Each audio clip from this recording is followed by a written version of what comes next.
Hey everyone, and welcome back to another video from the Waste Tutor. This is the last video of the Year 11 methods topic and the last video of the Introduction to Differential Calculus. In this video, I'm going to be introducing antiderivatives. It'll be quite a short video, just kind of getting familiar with what the concept is. It's basically the reverse process of differentiation.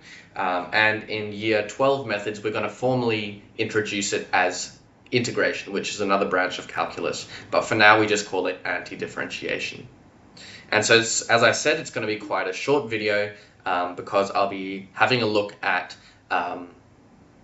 anti-differentiation just as a concept and see techniques that we can use in order to anti-differentiate a function.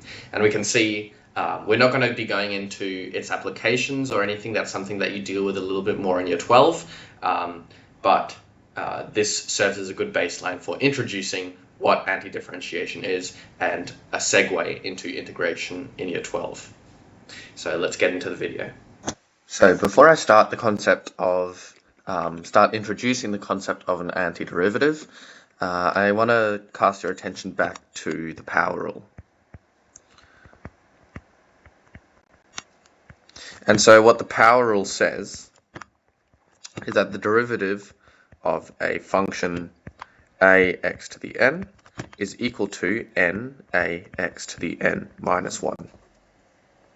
And so if we consider the antiderivative of this function, we can write the antiderivative of the function in terms of this n ax to the n minus 1.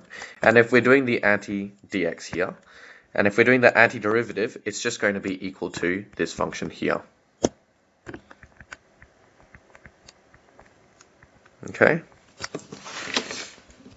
If we wanted to find the antiderivative of ax to the n dx, what we would have to do is we would have to increase the power by 1 and divide by whatever that increased power is. So in this case, that's ax to the n plus 1 divided by n plus 1. And when we differentiate this, the n plus 1 pops down, cancels out with this n plus 1, and we are left with ax to the n. Now, an important thing I've missed out in both of these is this constant called the constant of integration. And so that is a plus c that we add on after we have anti-differentiated our function. And the reason why this is the case is because our initial function that we differentiated, this being these two functions, they could, in fact, contain a constant. Because what we know about functions when we differentiate them is that all constants reduce to 0. So we don't know if there is a constant that exists. We also don't know the value of that constant, but we know that it's possible that a constant exists. And so we need to include this constant of integration known as plus c, that we write as plus c. This also holds even if we are differentiating and then we anti-differentiate as well.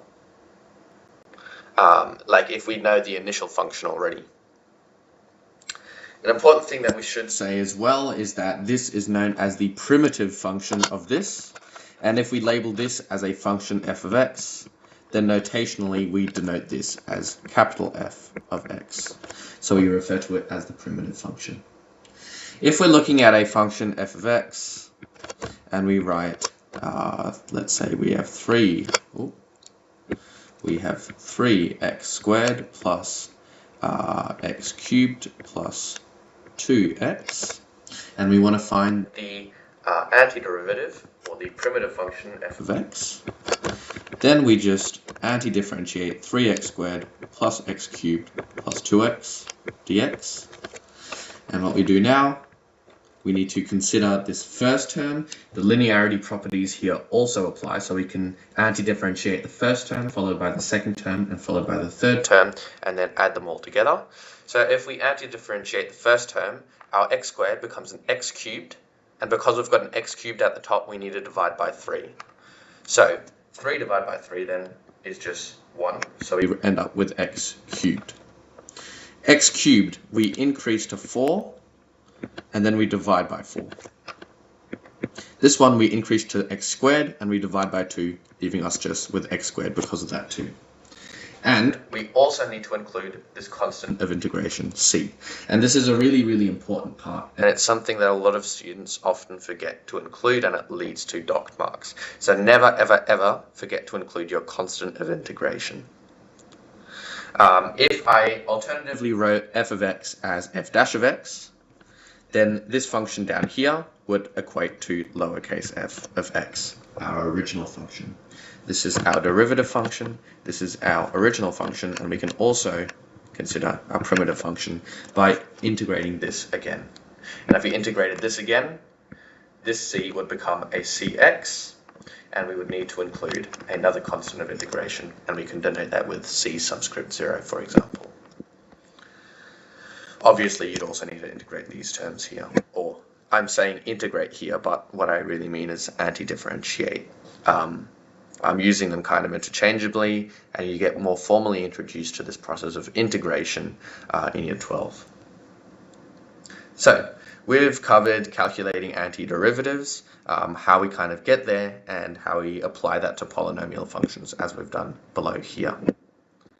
We've also introduced this notation of what is known as a primitive function. So, we've calculated antiderivatives of polynomial functions.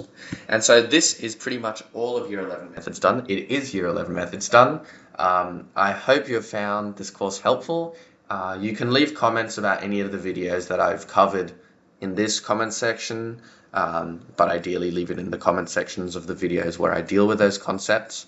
If you have any questions regarding this video specifically, you can also drop a comment section, and once I start gathering some of the questions that you have asked in the comment sections of my videos, I'll release a supplementary content video where I can go over work solutions, I can address your questions that I found in the YouTube comment sections, and hopefully that'll be a bit more help for you guys.